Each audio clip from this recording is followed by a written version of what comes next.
Good afternoon, everyone, or good morning if you're a little bit further west of me. I'm in Dallas, Texas, greeting you to the CBRS Alliance OnGo 101 session.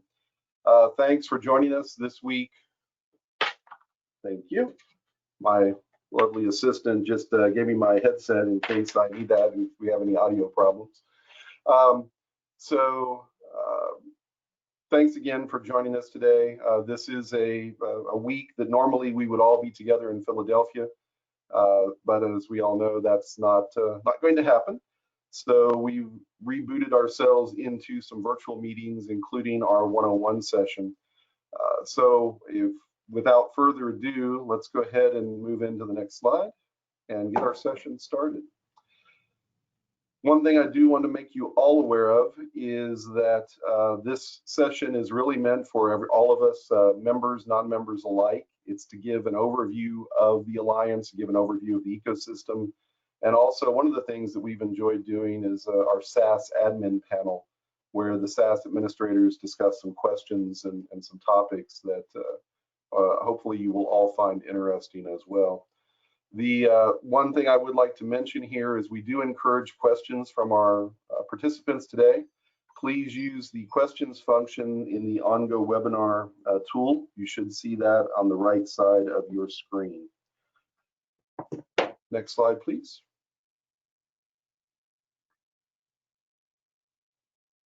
So the agenda for today, very quickly, my welcome. We'll do a quick overview of the Alliance. We'll hand over to Andy Clegg to talk about the ecosystem update, some interesting things that he has for us there.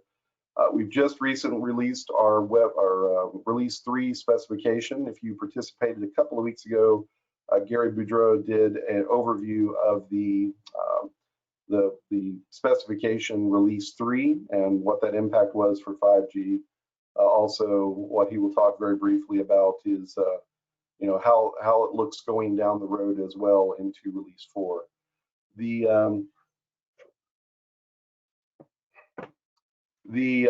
other topic that you'll see here is the OnGo certification program overview and status from Jorg. And then I'll talk a little bit about some other services that we provide, and then we'll wrap up with our SAS admin panel. We will do Q&A through the whole session. So if you do ask questions, I will moderate those questions toward the end. We'll have those so that folks can ask them. I will bring those up. If we do not get to a question during the session, we will save all of the questions and we will have those available after the fact when we upload the webinar and other materials. We'll also upload all the questions and we will we'll upload some answers to those questions as well. So all questions should be answered either today or in the uploaded materials that we'll place on the website. Next slide. So quick overview of the Alliance. I'd like to kick off with this. So primarily the Alliance exists to champion the 3GPP based RANs in the CBRS band. So the 150 megahertz of spectrum, these of course governed, the CBRS band governed by FCC Part 96. That 150 megahertz of spectrum, what we as CBRS Alliance are all about are LTE and 5G NR. If you're interested in learning more about the FCC Part 96 rules, those are readily available on the FCC website. I encourage you to look at this link, and again, the links will be available after the fact when we upload the material.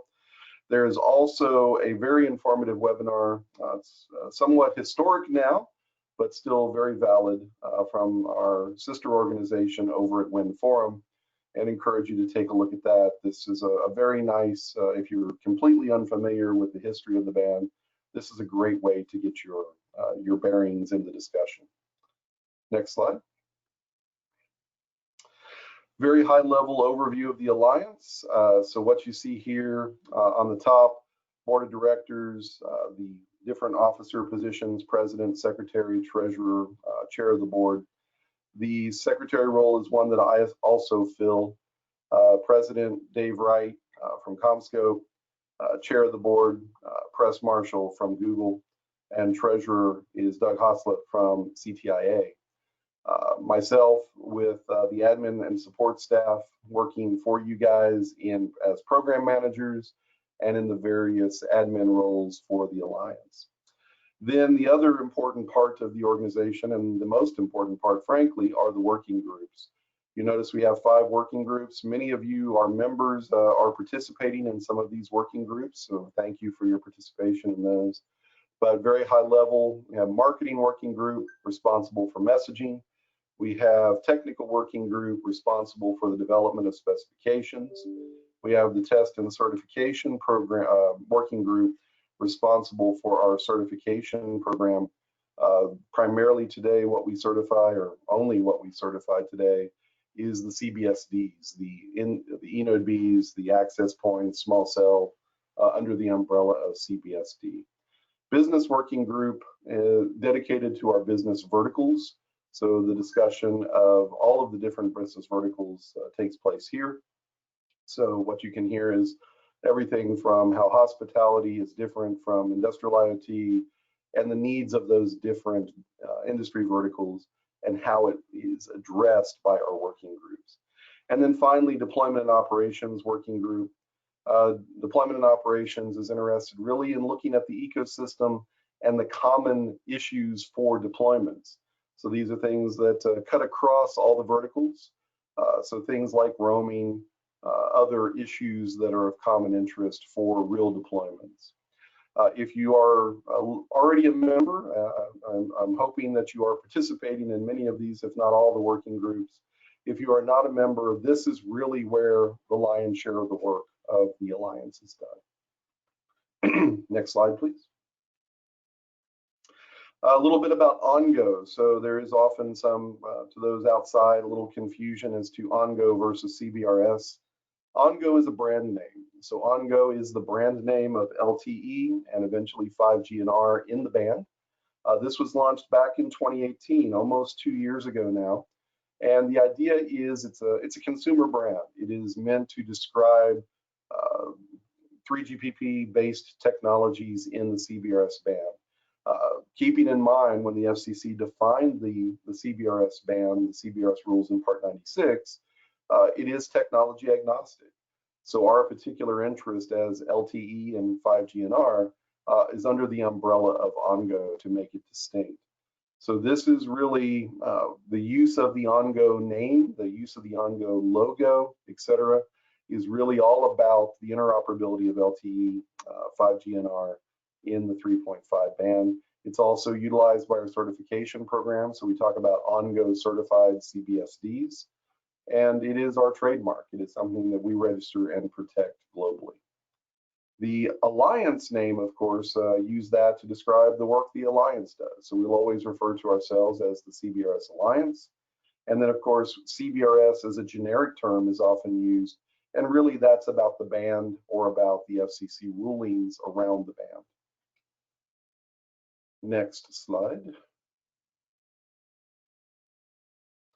So with that, I'd like to hand it over to Andy Clegg. Andy's going to talk a little bit about the ecosystem and some of the developments that are going on there. So Andy, I'll turn it over to you, sir. All right. Thanks a lot, Alan. Hopefully you can hear me okay. If not, ping me and we'll try to fix any audio problems. And welcome to the OnGo 101 and our ecosystem update. So I'll be fairly brief here, get to the highlights of where we are today, 3 months after commercial service has begun. I think we're in a very good state.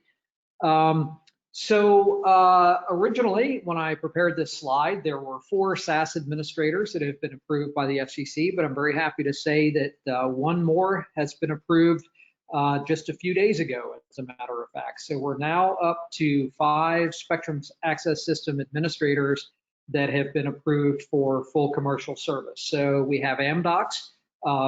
They were just approved last week. So congratulations to Amdocs. They've been very busy helping us create a lot of the standards and other work within CBRS Alliance and Wireless Innovation Forum. So welcome to them. CommScope, they will be on the SAS admin panel here coming up shortly. Federated Wireless, another SAS administrator. They'll also be on the panel here. Google, which is where I'm from, and then also Sony. And Sony will be on the panel coming up here in a little bit as well. So there's 5 SAS administrators fully approved, so we're very excited to get going. So the next slide, please. So where are we with regard to CBRS equipment? We're actually in a very good place, given that CBRS is just 3 months old right now. There are 17 different vendors of CBRS base stations. And for those not familiar with the terminology, CBRS base station is called a Citizens Broadband Radio Service Device, or a CBSD. So if you see the term CBSD, you can use that interchangeably with base station. There are 48 different models of FCC certified CBSDs as of last week when we pulled these data. There might be even more today. So there are 48 different models of CBSDs on the market. These are both Cat A's and Cat B. So the lower power are the Cat A's and the higher power CBSDs are the Category B's. 48 different models have been certified, of which 31 have OnGo certification. So as Alan was mentioning just a few minutes ago, the CBRS Alliance certifies devices for compliance with the OnGo standards, 3GPP derived standards directly. So 31 of those 48 CBSD models have achieved OnGo certification as well as FCC certification. And as of last week, there are 70 different FCC certified end user devices. So those are the mobile devices like handsets or modules that go into other devices or IoT devices. There's 70 different of those. As far as major handsets go, the Google Pixel phone supports CBRS, the Apple iPhone 11 supports CBRS, Samsung models support CBRS, and a number of other major manufacturers support CBRS in their equipment. So very exciting. We have a lot of base stations, a lot of end user devices available, and a lot of companies to choose from. So next slide, please.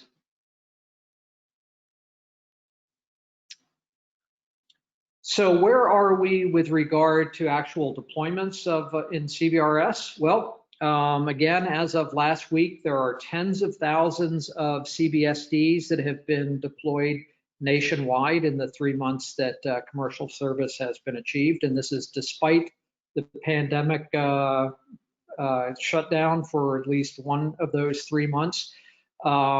The CBSDs have been deployed throughout rural, suburban, and urban areas. So we've got all different types of the country covered. So very exciting to have that many CBSDs deployed so quickly.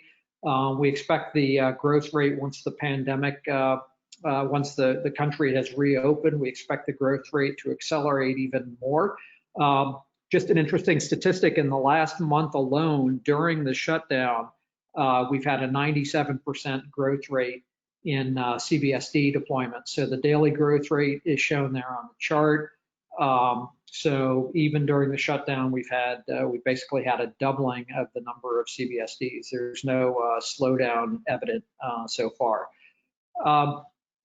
And also at the moment, there are now over 1,300 certified professional installers in CBRS. For those who aren't familiar, Category B devices have to be professionally installed, and Category A devices that can't geolocate themselves have to be professionally installed. And so the Wireless Innovation Forum, a sister organization, a CBRS Alliance, set up a certification program to train professional installers. And we now have more than 1,300 registered certified professional installers. So that's very exciting. And those are the ones that have been installing many of the tens of thousands of devices. So the ecosystem is very strong from a deployment standpoint. Next slide, please. So the other big development to gear up for is we have the FCC has an auction of priority access licenses coming up. And again, many of you are already aware, but for those who aren't, there's 2 tiers of service in CBRS. There's the general authorized access, or GAA tier, that does not require a specific license. And that's the tier that all of those, the tens of thousands of CBSDs that I talked about earlier, those have all been deployed in the GAA tier. If you want to get more interference protection assurance, you can purchase a PAL at the FCC auction, and none of the PALs have been auctioned yet. There's an auction plan to begin July 23rd by the FCC. It's auction number 105. The hyperlink to the auction website is there on the slide. Once these are distributed, you can just click on that. And for those of you thinking about buying PALs and interested in participating in the PAL auction, the deadline to submit an FCC form to apply to participate in the auction is May 7th. That's 10 days from today, so you don't have a lot of time. The form is not that complex, but you do have to express interest in particular PAL licenses, different areas. The licenses are on a county basis, so you need to kind of get organized and submit your form by May 7th. So in each of about 3,200 counties in the country, there will be up to 7 PALs auctioned, and 1 PAL is 10 megahertz in one county. So up to 70 megahertz in a given county will be auctioned. So if you multiply the 7 licenses per county by 3,233 counties, the auction will be a total of over 22,000 individual PALs to be auctioned. So we expect the auction to take a little bit because of the number of licenses being offered. Panel experts or auction experts are telling us that they would estimate that the time to, the auction begins on July 23rd, the total amount of time to conduct the auction and then do all of the administrative things after the auction is concluded, and to actually issue the licenses, get them into the hands of the winning bidders. We're looking at a current estimate of about the 4th quarter of 2020 before PALs are actually in the hands of the auction winners. So that's when we expect PALs to start being deployed. The SAS administrators are in the final stages of preparing our SASs to be able to support PALs. There's a few things we have to get in line, and we're sort of in the final stages of that. And so we will be ready to support PALs in the 4th quarter of 2020 when PALs are actually deployed. So the next slide, please. So light touch leasing, this is a fairly recent development. So the FCC is implementing a new concept they call light touch leasing. And they will be implementing this for the first time using CBRS PALs. So they've never done light touch leasing before. This is their first implementation of it. And so it's very exciting. I can't give you too much details because the FCC itself has not given the SAS administrators tons of details. They've given us an overview, and they're providing more information on how to implement light touch leasing in the SASs in a couple of months.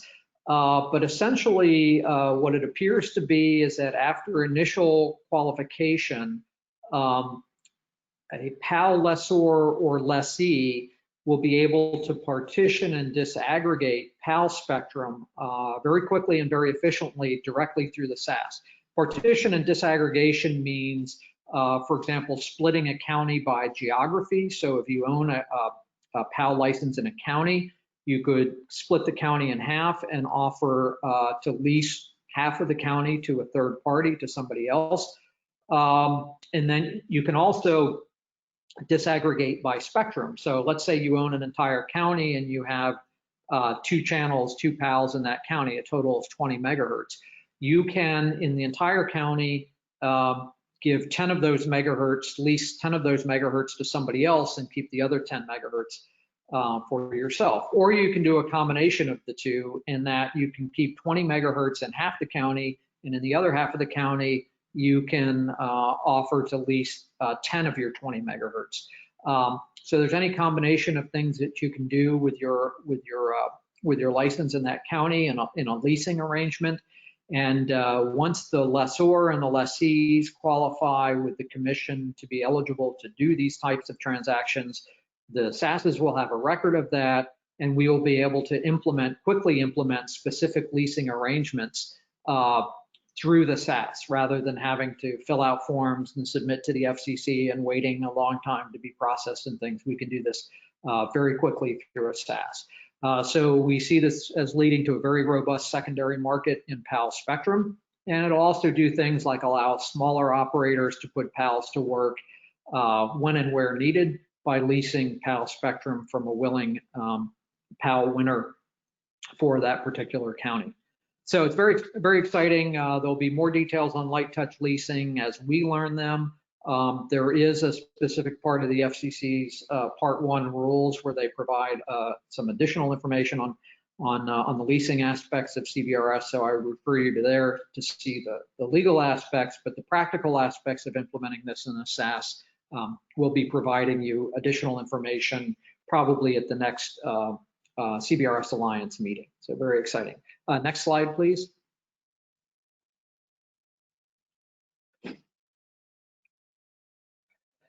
So there was one development since the last, an additional development since the last CBRS Alliance meeting.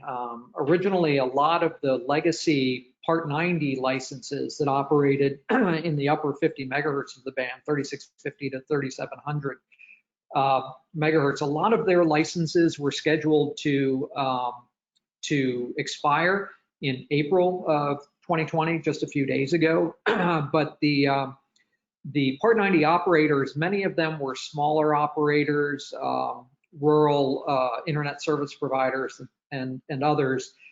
They petitioned the FCC to ask for an extension of the time for their licenses to expire because they weren't 100% ready for the transition. So the FCC did grant them a 6-month extension, and so now many of those licenses will expire in October of 2020, October 17th of 2020. Not all of them will expire on October 17th. A few will continue on after then, but 84% of those licenses will now expire October 17th of 2020. The other 16% will continue to operate with various expirations that go as late as January of 2023. But as these licenses expire, they will unblock areas that are protected to protect these legacy operators. So, 84% of these protections go away on October 17th, 2020. And then the rest, the small number remaining will drag out until January of 2023. So that was a relatively recent development. Next slide, please.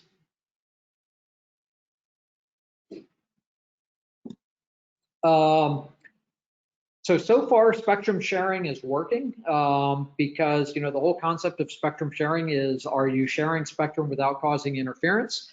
And so as a SAS administrator, I can tell you that I can run through the number of known cases of interference from CBRS so far. And there have been 0 known cases of interference to the federal government, which is the principal incumbent of the band. So that's very exciting. There are 0 known cases of interference from CBRS into the fixed satellite service, which is another incumbent of the band.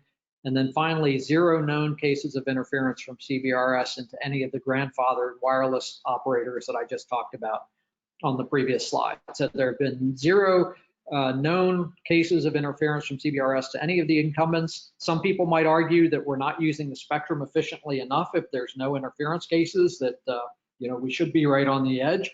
But from the incumbent's point of view, I'm sure they're very happy that we have not caused any interference. So that's very exciting. We did have, by the way, Alan, I'll take care of the question. We did have the deployments to date primarily indoor or outdoor.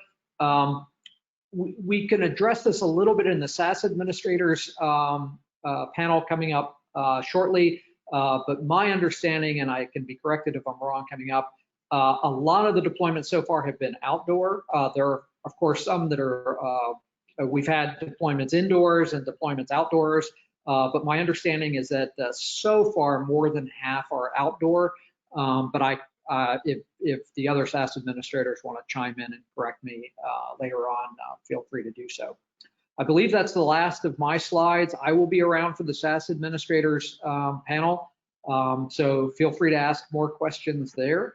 But that's a quick look at the industry update, and back over to you, Alan. Thanks, Andy. I appreciate it. That's real exciting, really interesting, and informative stuff. I especially like that last slide. Not seeing any interference issues is good news. So we're off to a good start. All right, very good.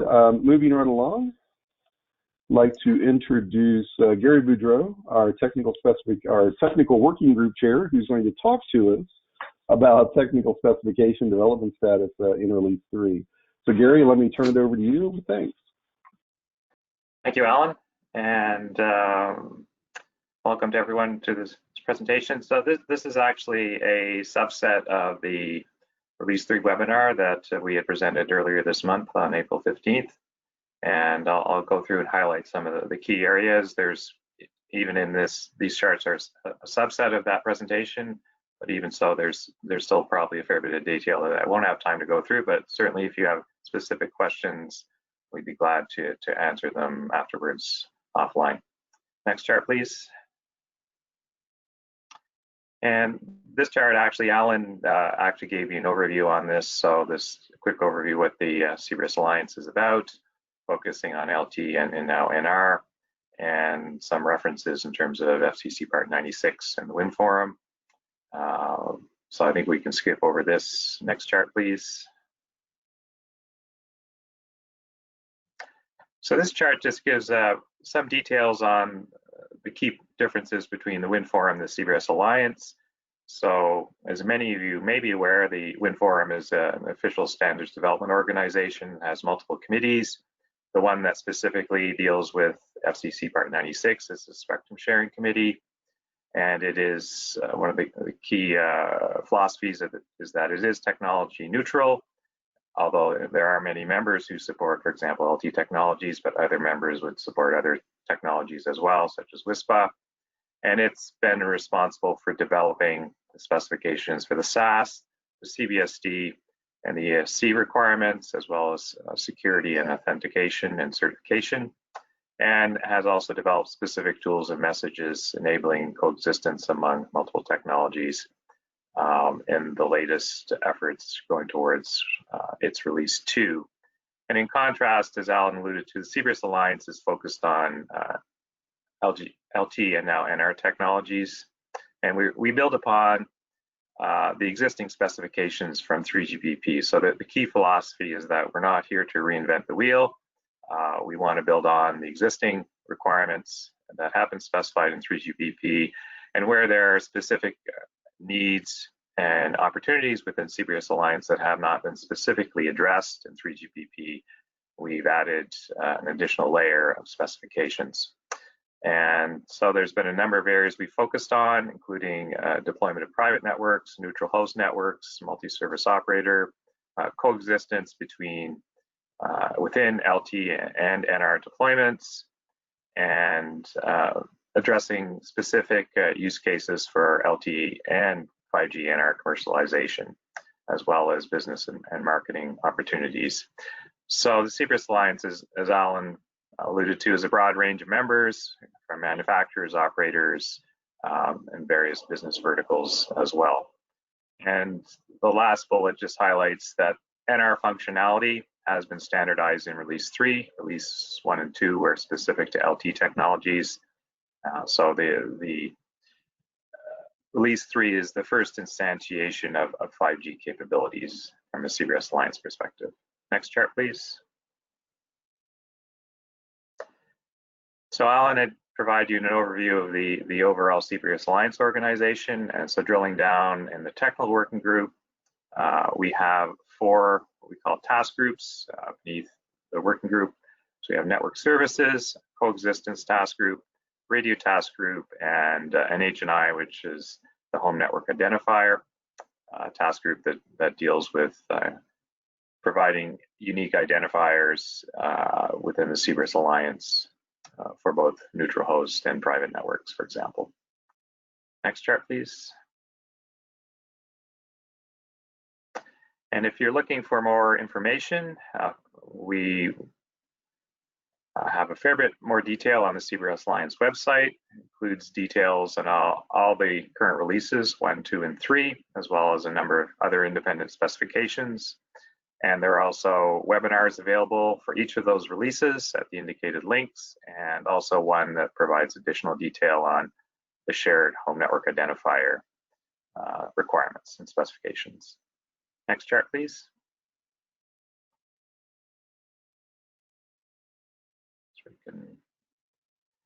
So in terms of the radio task group, in the release 3 context, 3GPP has introduced a new NR band called band N48, and this provides channel bandwidths up to 100 megahertz using both a 15 and 30 kilohertz channel raster and a 30 kilohertz sync raster. And there's ongoing work in release 16 as well to provide additional band combinations for band 48, both from an LT interband and an ENDC, which is dual connectivity between essentially UTRA, which is LT, and N refers to NR, as well as NR interband and interband carrier aggregation opportunities. And the table at the bottom here indicates some of the key attributes and combinations that band 48 has been standardized for, in terms of subcarrier spacings, in terms of the various bandwidths that are supported. Next chart, please.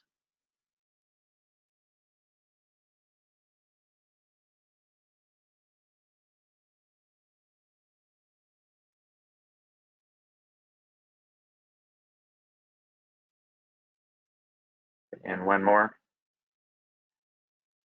So we'll now talk a bit about coexistence requirements that have been specified in release 3.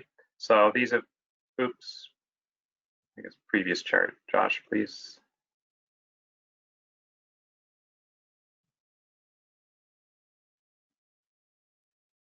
Okay, so this includes support for 5G NR, including base stations using NR functionality in a coexistence framework.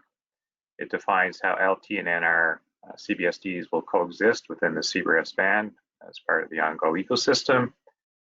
It provides specifications for GAA, the General Access Availability Channel Assignments for NR CBSDs, and also provides protocol extensions for the interface between the CXM, which is the coexistence manager, and the CBSDs in support of NR. And for those of you who aren't familiar with the terminology CXM, so this is a notion we've developed within the CBRS Alliance to deal with coexistence issues between 3GPP technologies. It is a logical entity, but can be instantiated, for example, in a SAS, and essentially collects and provides guidance to the CBSDs in terms of how they can coexist under a certain framework that's defined in the coexistence specification. And as part of that, we've also defined flexible use of TDD configurations. So for example, one of the functions of the CXM, for example, would be to ensure that deployments of CBSDs, for example, between different operators would use the same TDD configurations in terms of the uplink and downlink transmission duty cycles and times that they're synchronized.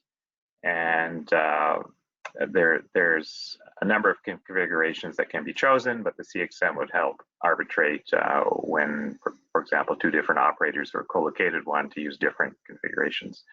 And in release 3, we've provided a dispensation for indoor CBSDs to have the flexibility to choose TDD configurations, specifically in cases where they're not interfering with other users or particularly outdoor deployments. Next chart, please. And as I mentioned, one of the coexistence requirements is to ensure that CBSDs timing is synchronized. So there's a timing reference that has been defined. This actually goes back to the first release 1. And we've added this for LTE. So there's a requirement on the specific timing reference, as well as aligning the SFN, which is essentially the subframe timing on a given frame boundary. And this requirement has been extended to NR. Next chart, please. In terms of TDD configurations, in previous releases, we had defined configurations 1 and 2 as common configurations that needed to be supported for LTE. And for NR, we've extended this in terms of the NR framework. So initially, the specification has been defined to support a subcarrier spacing of 30 kilohertz, which is different from LTE, which employs 15 kilohertz subcarrier spacing. As a note, the 15 kilohertz subcarrier spacing has been added as a dot release, 3.1, just recently, and that's moving forward. So another key point is that all the NR-TDD CBSDs in what we call a coexistence group shall support 2 of the uplink downlink configurations that correspond to 2 of the mandatory LTE configurations. So what this basically says is that NR has a large suite of possible TDD configurations. The 2 that are mandatory, and the CBRS Alliance are the ones that line up with the LTE configurations that we have defined as requirements. And then we have also this notion to aid with coexistence of a connected set. So a connected set is essentially a set of CBSDs that could potentially cause interference to each other that are within proximity of each other physically. And as such, the coexistence manager will keep track of that connected set and mandate the use of the same or equivalent TDD configurations to minimize interference, for example. Next chart.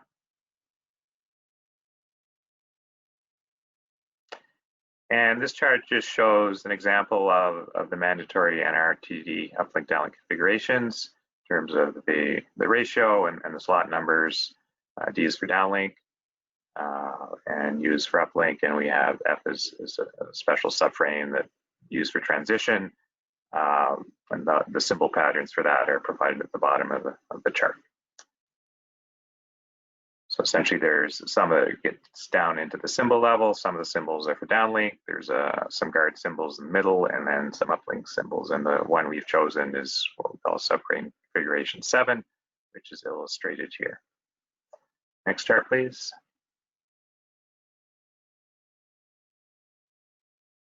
So I mentioned previously indoor CBSDs and a few other points to note in terms of indoor configurations. So some of these use cases may require higher bandwidths, particularly in the uplink, such as, for example, security cameras or support for Internet of Things applications. And traditionally, internet service has required more bandwidth on the downlink. So there's been a lot of discussion of mandating whether we need to mandate the same TDD configuration in a connected set, which may exclude some of these important use cases in CBRS. Hence, in indoor deployments where the view is that they're not going to interfere with other indoor deployments. So for example, perhaps it's a private enterprise that owns a building and they're the only deployed network within the building, or there other deployments that are co-located or outdoor.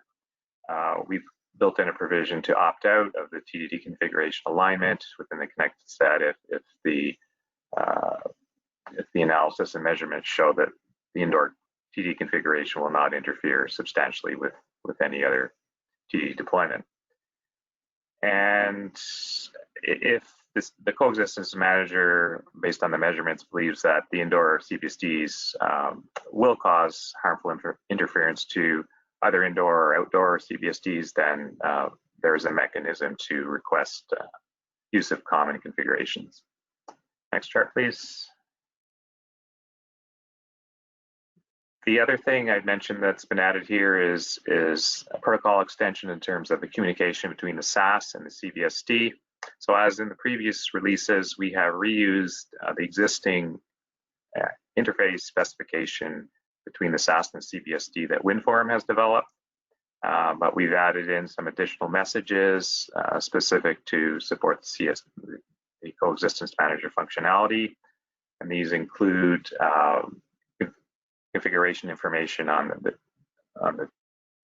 information on the TDD configuration for both NR and EUTRA, both NR and LTE, as well as specific additional signal information for the NR signal, and a parameter to indicate a request to opt out of the TDD configuration for indoor deployments.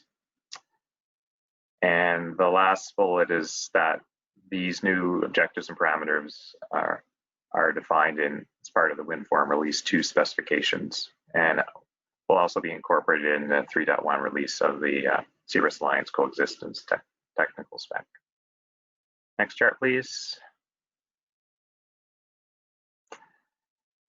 And the other point to note on coexistence in terms of GA channel assignment, both NR and LTE CBSDs are treated in the same way by the Coexistence Manager in terms of GA channel assignment, and we will assign at least a bandwidth of at least 10 megahertz to the NR CBSDs. And in terms of PAL coexistence, as Andy indicated in the previous update, the auctions are happening later this year, and we are actively working on any additional considerations for PAL coexistence as part of Release 4, which is targeted for completion at the end of this year. Okay, next charts. Gary, I'm going to ask you if you can finish up in about 5 minutes. I apologize for rushing you a bit. No problem. So in terms of network services, as I indicated previously, there's a fair bit of material here. It is a subset of what was in the webinar, but even so, as Alan's indicated, we won't have time to go through all the details. So I'll just quickly highlight some of the key points. In terms of Release 3 work and study items, we've built on the Release 2, which, if you're familiar, we added the capability to where LTE employed IMSI blocks to identify the user interface module cells in eNode B. And we defined a shared home network identifier for CBRS Alliance through ATIS, and that's indicated here, the value 315-010. So this is common as a shared home network identifier among all CBRS operators. And a few more statistics on the IMSI blocks there in terms of 100,000 unique IMSIs have been created. Next chart, please. So I'll just quickly jump through these. I won't read through all the detail. In terms of Release 3, we've defined a 5G NR non-standalone architecture. It supports UEs employing EUTRA NR dual connectivity, or ENDC, and this provides capability to support, for example, deploying with an LTE in both a licensed or potentially an unlicensed band, such as CBRS Alliance, on top of an NR carrier. So it's supporting an LTE, combination of LTE and NR carriers. And there's additional detail here, which I won't go through all these points. Instead, I'll be glad to answer questions offline if people have more specific questions. Next chart, please.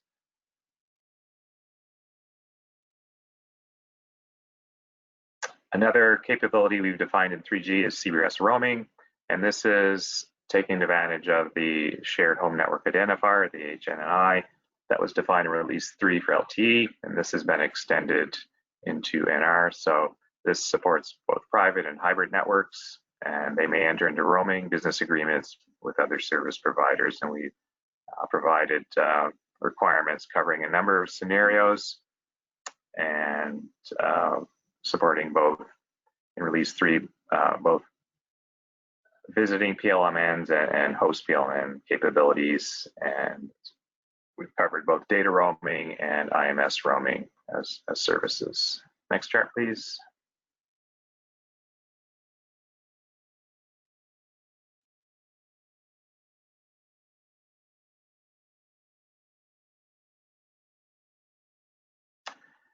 Okay, this chart provides a fair bit of more detail. I won't go through it all. I guess one of the key points is we provide an authentication capability using a DSC, which is a diameter signaling controller. Diameter is a common protocol defined in existing networks, and the DSC is used to maintain mappings of known IMSI block numbers, which identify the CBRS Alliance networks to corresponding destination realms that could be outside the CBRS domain.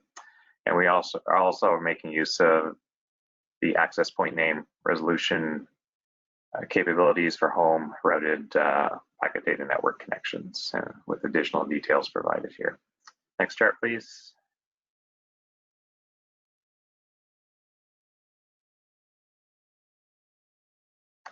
We are also supporting IMS-based roaming, support for services including VoLTE, SMS over IMS, and within shared home SH&I CBRS networks, as well as roaming for IMS services. And again, I won't go through all the details in the interest of time. Next chart.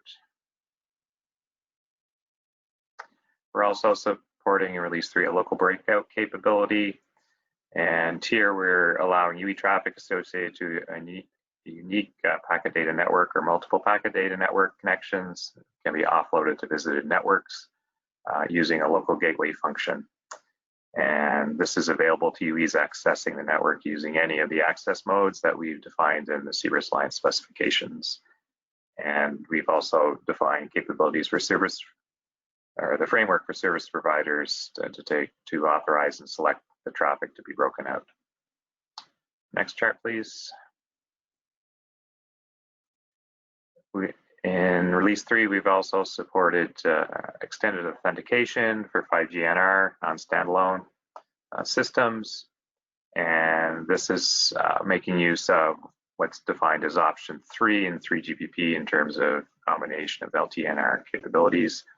And we're making use of the extended authentication defined in the LTE EPC of all packet core requirements. So this is no specific change in Release 3, and there's additional details here in terms of how the keys are derived. Next chart.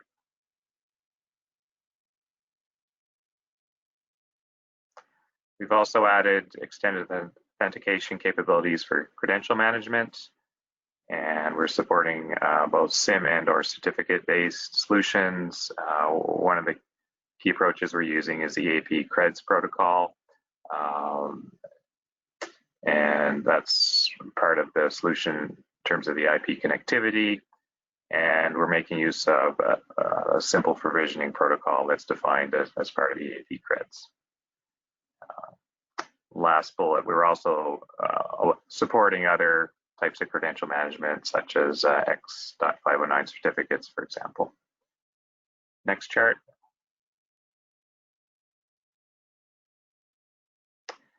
And here we just identified some of the benefits and advantages. So CBRS Alliance uniquely provides flexible credential management without compromising security and usability.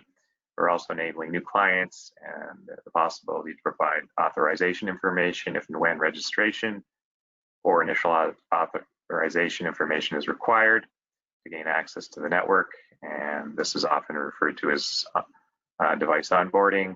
And we're also, the last set of bullets there, compared to other environments, we believe CBRS Alliance implementation framework provides a series of unique advantages.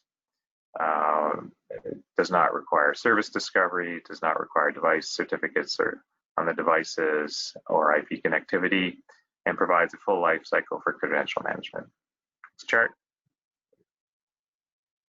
I believe that was the last one.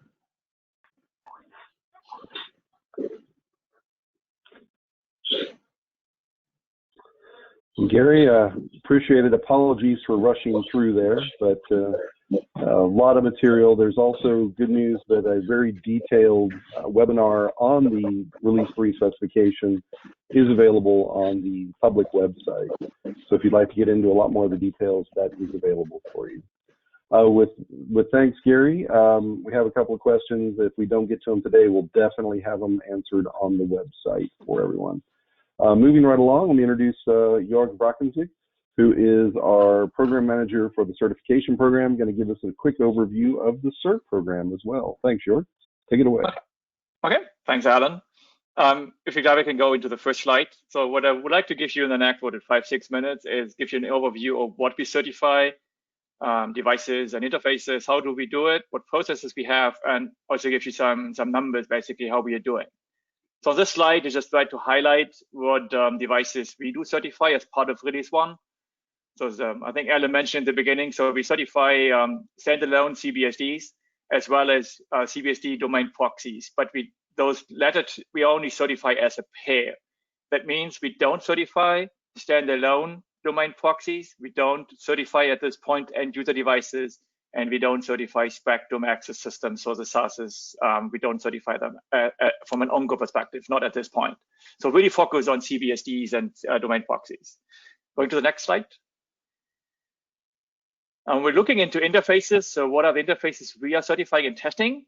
So we are mainly testing the interface from the CBSDs or the CBSD domain proxies towards the SASs. So we need to be sure that whatever the SASs instruct them with respect to license grounds, CBSDs are implementing them correctly and responding to all the necessary information provided down from the SASs to the CBSDs. The second part we do is we on the interface towards the end user devices, we only do power measurement. So we basically validate that the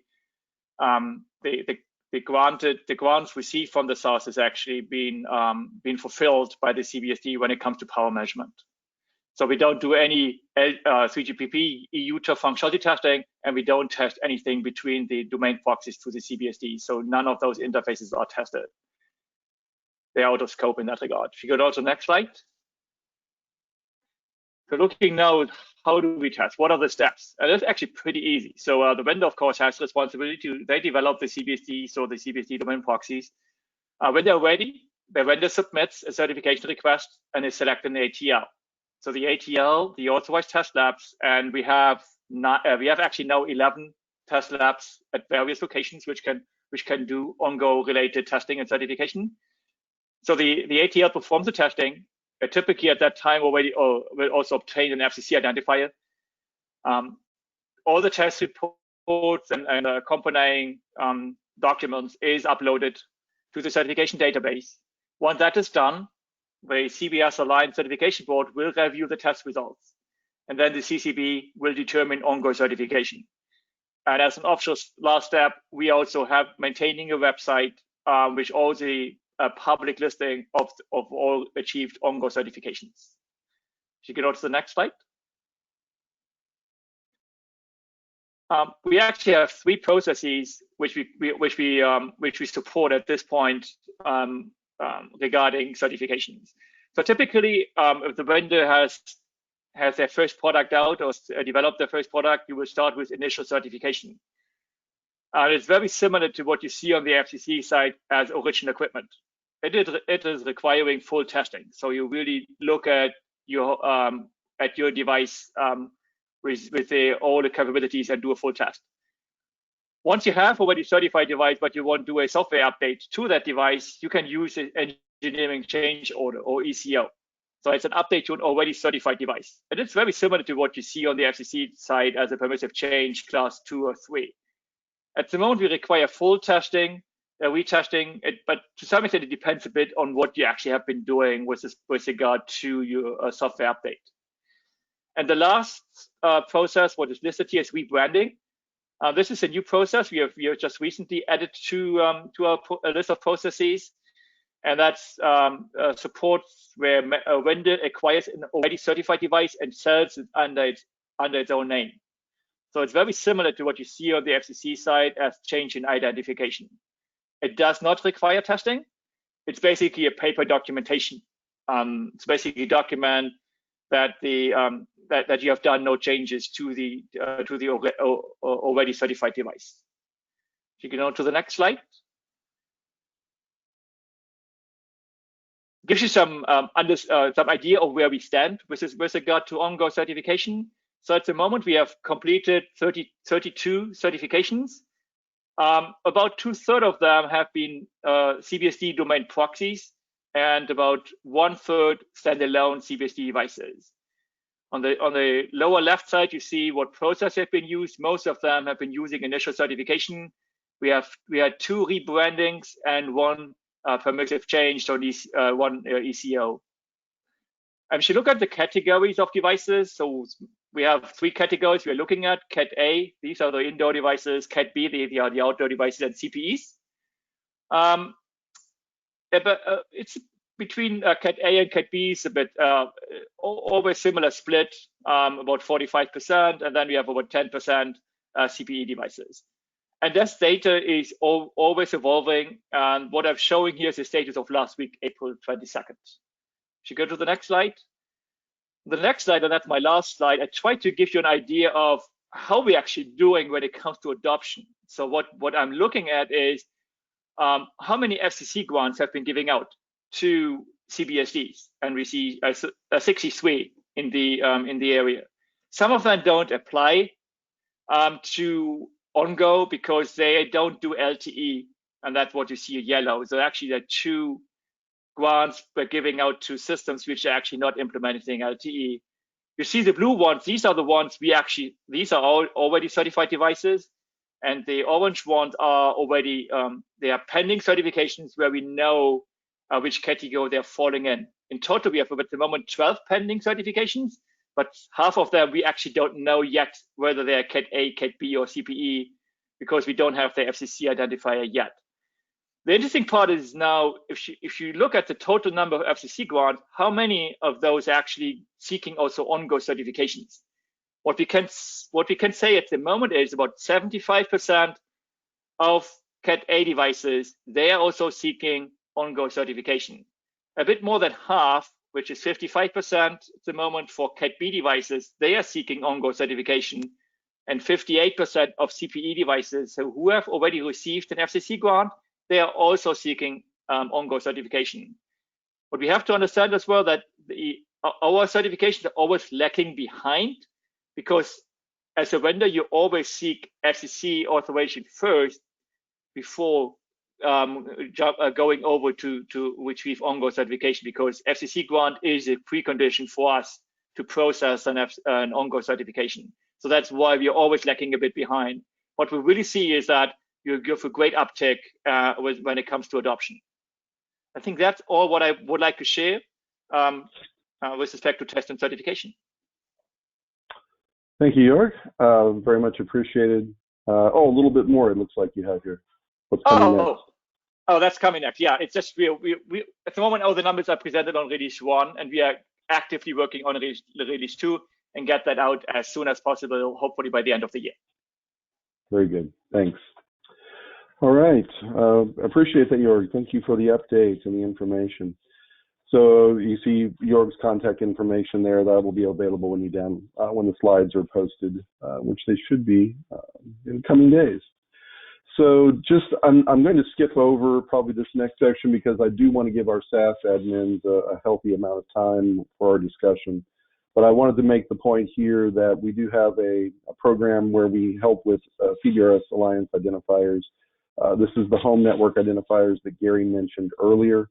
And this gives you some of that background. If you go on, I believe, toward the last slide, we do have, there's basic information about the network identifiers. One more slide. So what you see here is the price list for the packages and for the information.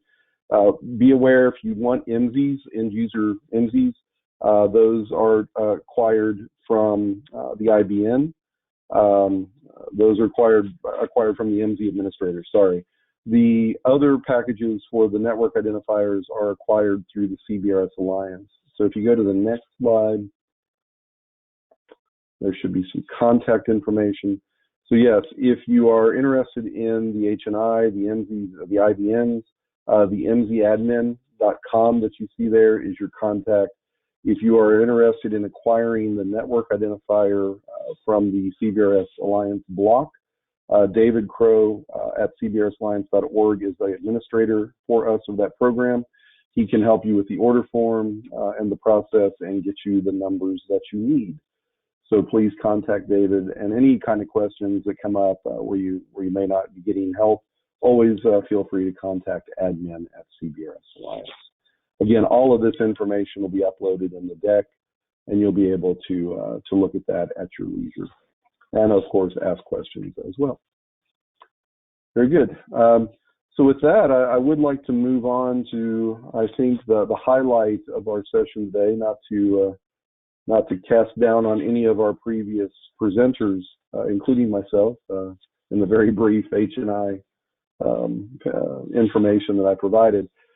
Next slide, please. So we're very fortunate to have with us today a great representation of panelists from the 4 SAS admins that Andy introduced earlier today.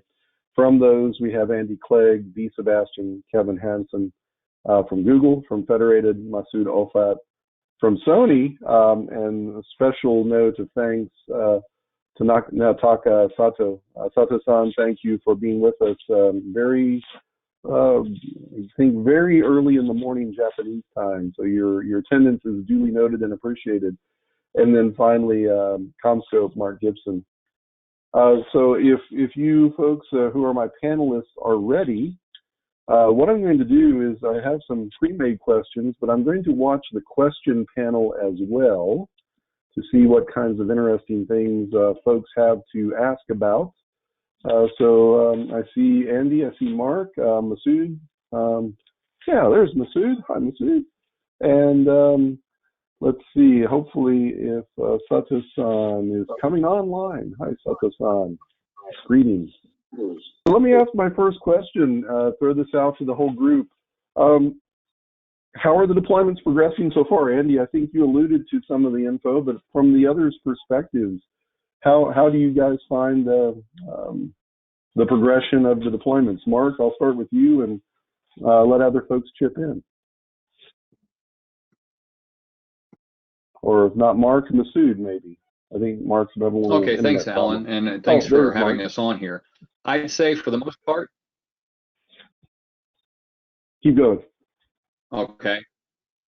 Hello. Can you hear me okay? Yep. Okay. So thanks everybody, and thanks Alan for the inviting us. Cool. All right. For us, I'd say the deployments are going well.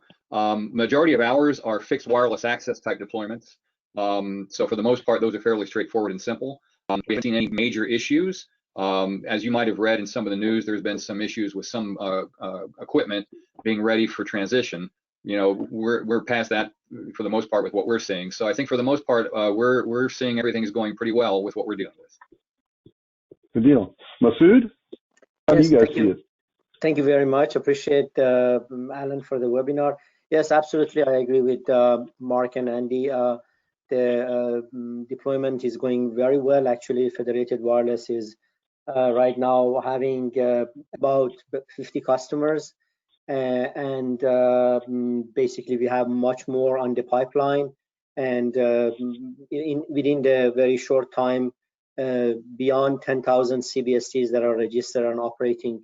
And we see that it is growing every day that we go by. So it's very exciting, and we anticipate that this is going to significantly grow by the end of the year. Thank you. Fantastic. That's great, Masood. Sato-san, thanks for joining us. Any thoughts as to how deployments are progressing so far? Can you hear me? Yes, we can hear you. Okay. Thank you very much. My name is Naoto Sato from Sony Corporation. I'm based in Tokyo.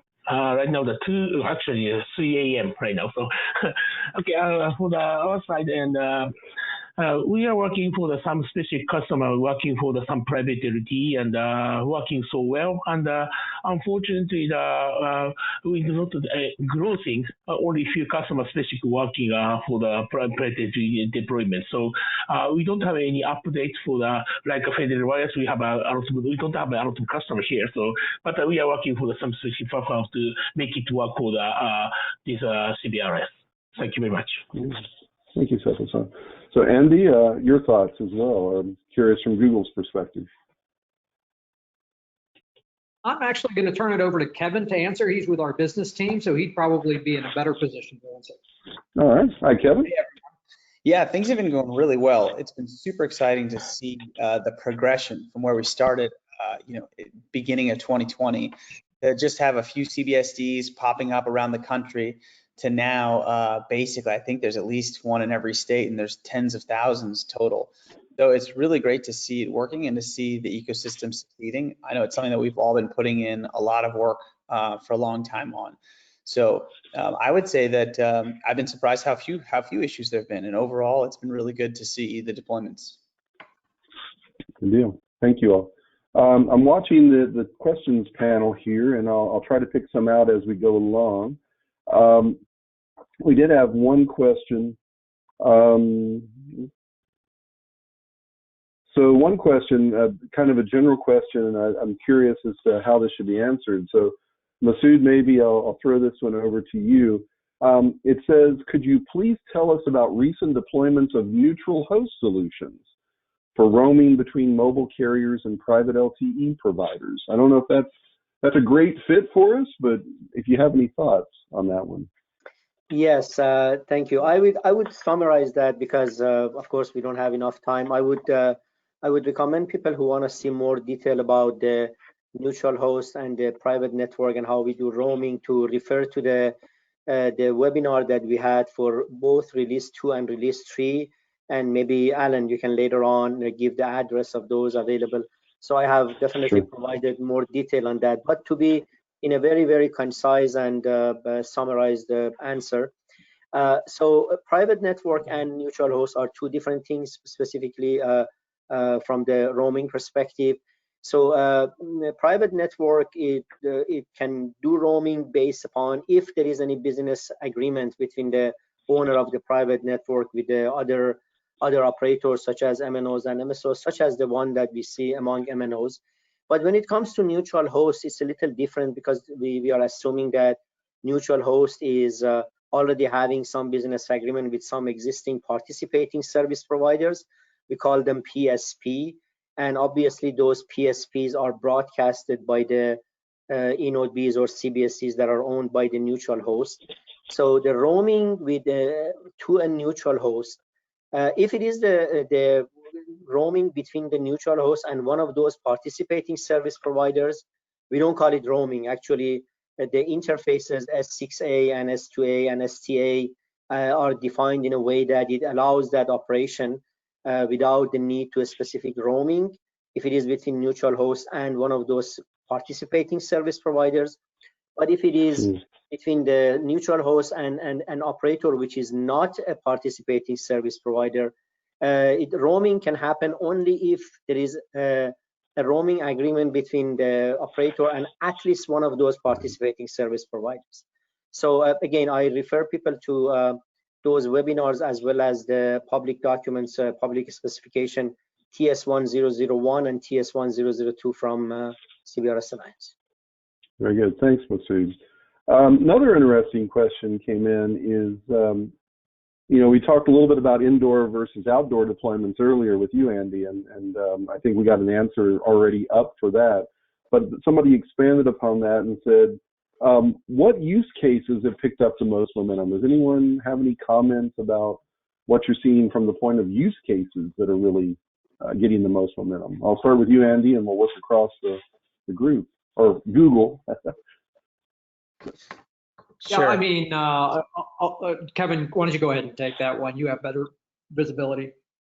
Yeah, I think the way we see the use cases going across our customer base are really sort of three pillars is how we think about it, which is the wireless internet service providers, anyone we would call a major network deployer, and private LTE. And so WISPs, we obviously know there's a huge market. They're delivering broadband to rural customers and in different geographies around the United States so that they're moving quickly. And you have the network operators who are deploying capacity. And then there's private LTE, which Masood spoke about briefly. And I think that's a really interesting use case. That it's actually a bucket for a whole bunch of different use cases. We're seeing people look at IoT use cases where they have their own private network. We're seeing companies look at deploying networks that they want to enable neutral host or to have other customers roam on there. We see a blended use case where they want to have, you know, 2 different channels, one for their private stuff and one for their public. And so this is right now the smallest piece of our business, but it's the one that has the potential to grow the fastest, and the one that actually I think is probably the most, you know, the one that CBRS makes so unique, right? With the other bands where you have to bid with the FCC and you have exclusive access, when you're not in a spectrum sharing environment, you don't get these really interesting use cases. So I think over the next 1, 2, 3 years, it's going to be really awesome to see what the ecosystem brings forward. Got it. Thanks, Kevin. Mark, how about your perspective from CommScope? We see the same thing. As I said earlier, our primary use case we're seeing right now is fixed wireless access. A lot of our carrier customers got a hold of CAF money and have used that to support that, as well as our WISP customers. And I agree, the private LTE is huge. You know, a lot of us think that that's the one use case that CBRS really enables in OnGo. So we're seeing a lot of that opportunity burbling up out there. There's some stuff on the edges, you know, some healthcare applications that are kind of interesting that we can't get too much into. And just, you know, the Alliance put a lot of information out early on in types of use cases, and so we're seeing a smattering of all of that. We talked about, Kevin talked about IoT. We've seen some IoT applications for some manufacturing control and whatnot. Not a ton of it, but it's enough interesting to make it, you know, certainly worthwhile. So that's what we're seeing. Gotcha. Thanks, Mark. Sato-san, let me change to another question for you that's, I think, been on a lot of folks' minds. As the PAL auction is now on the horizon and ever approaching closer, can you talk a little bit about, you know, how SAS operations are preparing for the SAS admin operations are preparing for the PAL deployments, and, you know, how will the channels be assigned by the SAS admins for PAL? Thank you very much. Currently, the SAS admin is working discussion about how to determine the PAL channel. So currently, we are discussing among the SAS admins. So, but we need some help for the input from the some operator who has a PAL license. So, but currently, we SAS admin is discussing how to decide to the mapping the channel assignment. Currently, it's ongoing discussion, but we can provide some specific or some methods to the customers. Very good. Thanks, Sato-san. Any comments from any of our panelists on that one? Yeah. So if I can add, obviously Sato-san was absolutely correct. We are going through that. Kind of there is a general view that for PAL owners, you might have a primary allocated channel after the auction is done. So especially that is being worked within WinnForum, and then later on, SAS admins would take that responsibility.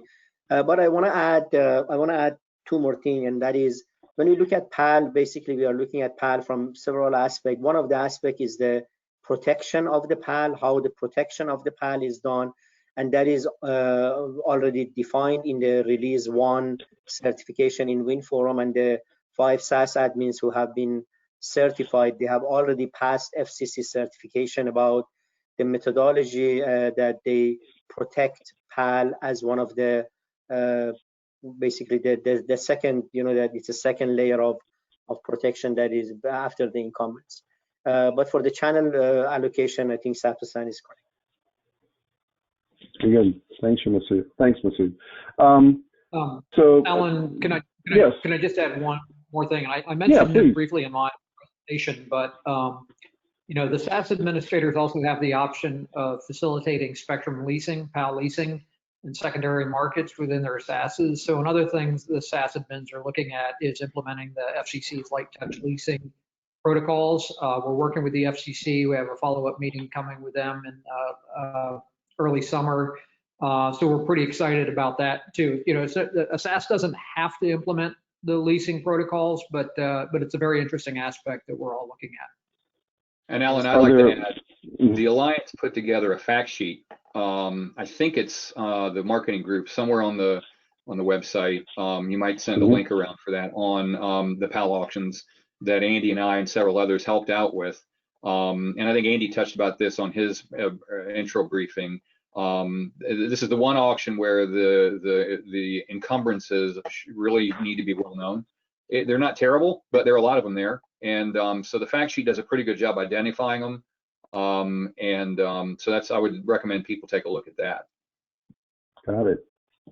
I appreciate that. That's a very good point. Yeah, that fact sheet was very well done, and I think also very, very useful. I keep it printed in a copy of it over here on the side of my desk to reference instead of having to dig it out. Let's see if I can get a question from our audience here. So here's maybe a little bit more focused, or let me start with this one. So question came in: do you need an EPC for fixed wireless access? Masood, do you want to field that one? Yes. So so first of all, the CBRS is technology agnostic. Okay. So from a SAS perspective, we are capable of addressing different technologies, different radio technologies. The LTE and 5G is mainly addressed by CBRS Alliance and OnGo certification. And we are assuming that whatever entity that is deployed and certified as part of the OnGo is either using LTE or 5G NR. Of course, anything that is using LTE has to use some type of EPC, and 5G NR, it could be either using EPC, using the 5G NR dual connectivity, or we can use the 5G core, 5GC. However, it's not the SAS responsibility to validate whether EPC is used or not. Those are required as part of the CBRS Alliance network architecture. We can envision some technologies that are not necessarily using LTE or 5G NR, and for them the concept of EPC doesn't make sense. So yes, it is possible that we can have fixed wireless without EPC if they are not using either LTE or 5G. Got it. But as LTE, it means EPC. Yeah, of course. I'm sorry. So I think I need. So EPC stands for Evolved Packet Core, which is a core network for specifically LTE.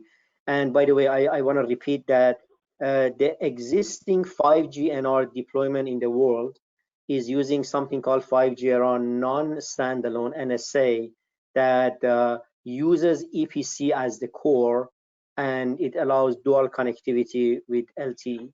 But as we move on, especially in 2021, then the 5GC, which is the 5G core, would replace EPC. Got it.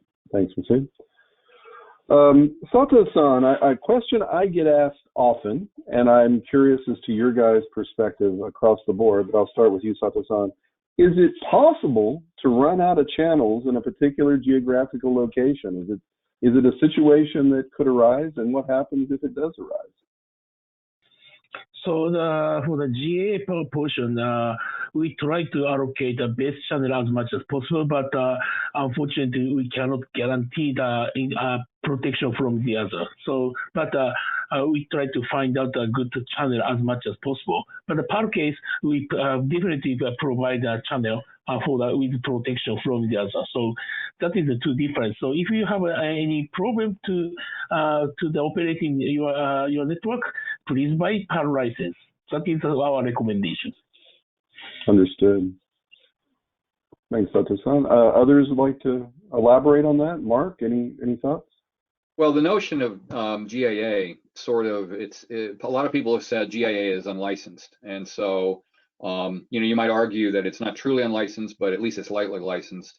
But the rules are pretty clear that you don't get any sort of first-in-time rights for GAA. which kind of means that what we're trying to do is to allow everybody to be able to use some sort of channel in GAA. That's a lofty goal, and we're working diligently in the context of coexistence to try to achieve that goal. But we'll have to see. The proof will be in the pudding, and seeing what happens in various of the use cases that we talked about a minute ago, where that can happen.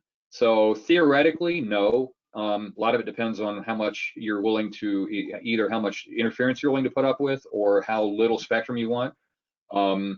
So there's something there for everybody. So I'd say right now the going in position is no, but that might end up changing as we get more information. So, Alan, can I add one thing? Please. Yeah, sure. Thank you. So Mark and Sato-san are correct. So from theoretical perspective, if the number of CBSDs deployed in one area goes significantly high and they're all impacting each other, there is a possibility that there might be some problem. But that's theoretical.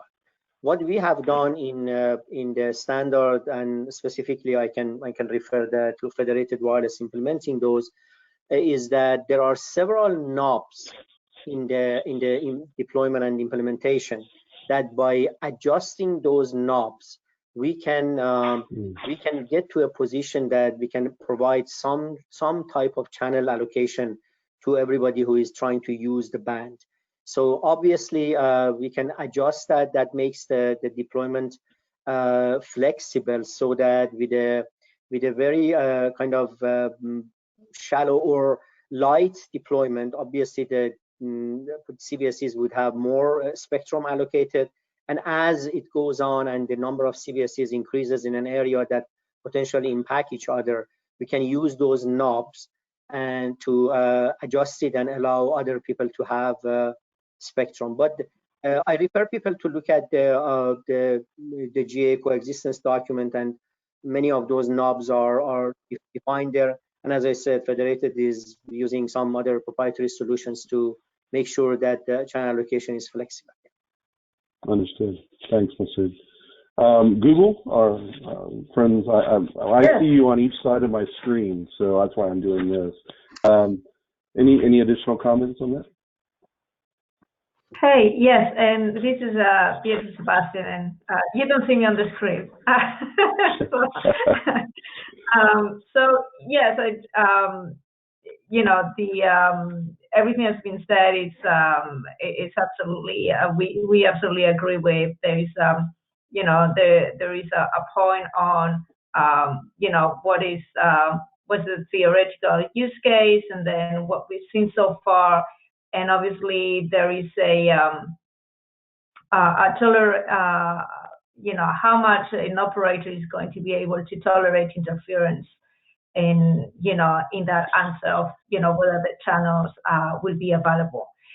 What we've been doing on our side, on the Google side, is try to divide spectrum in the way that is most efficient and provides the least interference to every operator.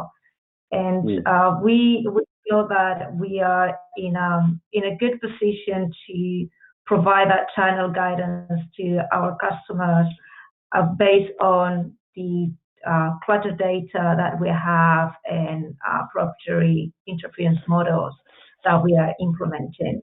So again, we have to see how far we can stretch the spectrum that is available based on incumbents and PAL licenses, but we do believe that there is we can go pretty far. Yeah, thanks, Steve. Thank you for that. So a question came in while we were chatting. How is NR going to be approached? Is there any differences in the way NR is going to be approached by the SAS admins? And maybe Masood, we'll start with you, and then we'll branch out on that one. Yeah. So the 5G NR has a couple of impacts on the SAS deployment. One impact is obviously accepting 5G NR as a technology, and that is already done, and it's defining the standard. And I assume that many SAS admins, including Federated, has already implemented that. So that's one aspect. The other aspect that 5G NR would impact is the issue of coexistence with LTE in the field, and especially when it comes to the alignment of the frame structure from a TDD alignment perspective and frame synchronization perspective.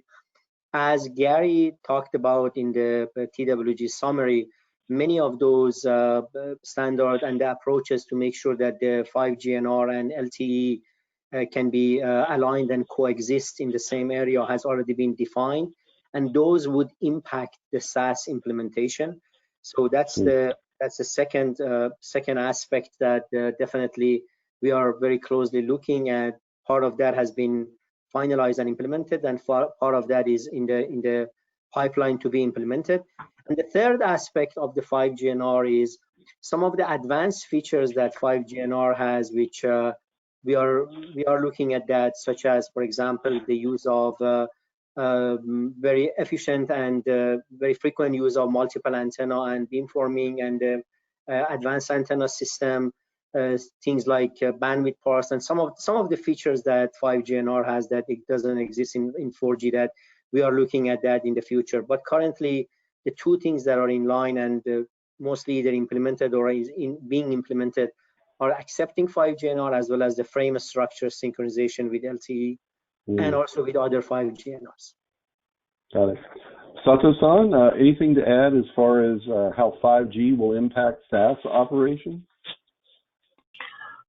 From the operation point of view, actually, so the theoretically we can accept any kind of radio access technology, so we don't have any issue. But already Masood said we will see some coexistence issue between LTE among the other radio access technology like LTE or such kind of stuff. So maybe, but unfortunately, we don't have a specific 5G base station yet, so we are not sure currently what kind of going on. But sooner or later we can see that such kind of issue lays up. So we try to find out the technical issue and try to solve it. Very good. Thank you, Sato-san. Our friends from Google, any thoughts on the 5G impact to operations? Yeah, so completely agree with what Masood and Sato-san have said so far. 5G is fully supported within the CBRS standards, both CBRS Alliance and Wireless Innovation Forum. At its most basic level, the SASs are spectrum coexistence managers. So even if you're not part of a coexistence group and you're not aligning frames and resource blocks and things, SASs still fully support implementing your 5G system. We look at it purely from a power spectral density perspective at that point. So you're fully integrated into the SAS. But as Masood mentioned, we're working on next generation standards that will go further to support not just 5G, but other technologies using more modern transmission systems. So for example, with the beamforming systems, right now the SASs assume static antenna patterns, but of course, a lot of 4G and 5G systems and also proprietary systems that utilize beamforming where they can put the power where it's desired and avoid putting it where it's not. And that may be done on a dynamic basis. In Release 2 Wireless Innovation Forum standards, we're working on implementing a way for a SAS to be able to utilize more dynamic aspects of antenna patterns. And that'll benefit 5G, but it'll also benefit several other technologies. So we're pretty excited about that development. Thanks, thanks, Andy. If I want to add, I'm sorry, one more thing is, even though it might not have a big impact on the SAS implementation, but the SAS companies and the CBRS companies, we had a big role on defining different band combinations for 4G, 5G coexistence in 3GPP, as Gary mentioned, looking at the ENDC, the Eutron NR dual connectivity, as well as there is an ongoing project in 3GPP defined called DSS. Many people might have heard about the DSS for 5G NR coexistence, and it is ongoing in 3GPP. It's not finalized, but obviously the CBRS companies, including Federated, we had a role in kind of defining that project. So Okay. It's worth to mention. Understood. Thank you. Mark, I'm going to give you the last word on the panel question. Oh, thanks. Well, I guess, it's a lot of it's been said. I guess the only thing I'd add, specifically, you asked the question about, is there a situation where you wouldn't have any spectrum available? And I think one of the things that NR 5G NR allows us to do is take advantage of some of the inherent coexistence mechanisms that are allowed by the standard to push a little bit more of the coexistence out to the edge. As Andy said, the SAS will do what the SAS does, and the SAS can do a lot, but so can NR. And so I think that the combination of the SAS and capabilities provided by NR, primarily with contention-based protocols and the what, will allow us to make a lot more efficient use of the spectrum. Very good. I'd like to thank our panelists. First of all, excellent discussion. This was really fun. I was worried about how this would go using the tools that we have that we're forced to use these days, but I think it went really well. So I want to thank you all for participating in this and your excellent insights here. Hope the audience enjoyed it as well. We actually ended up total with 19 questions today, which is a new CBRS Alliance webinar record. We'll call through those. We won't be able to answer them all here today, of course, but certainly we owe everybody an answer to those questions, and we will work together to give you answers to those questions. Everyone else has left the call. Oh. Well, hopefully not everyone has left the call. Can you guys still hear me okay? Yeah. So with that, though, I do want to bring us to a conclusion today with thanks from the CBRS Alliance, your participation in the OnGo 101 session. I hope you found it informative, useful. It was a lot of fun, at least from my perspective, to have this opportunity to see many of my friends' faces. Don't get to see many people these days, and to hopefully entertain and educate you as well. With that, we will bring our webinar to a close. It looks like no one else is going to join this call. Goodbye. Well, okay. Goodbye. Goodbye. With that, I will actually say goodbye and thank you, and enjoy the rest of your day. Everybody stay well, stay healthy, and looking forward to being able to get together at some point in the future. Thanks and bye. Thanks, Alan. Bye-bye. Yep, thanks a lot, Alan. Thank you very much. Bye-bye. Bye now.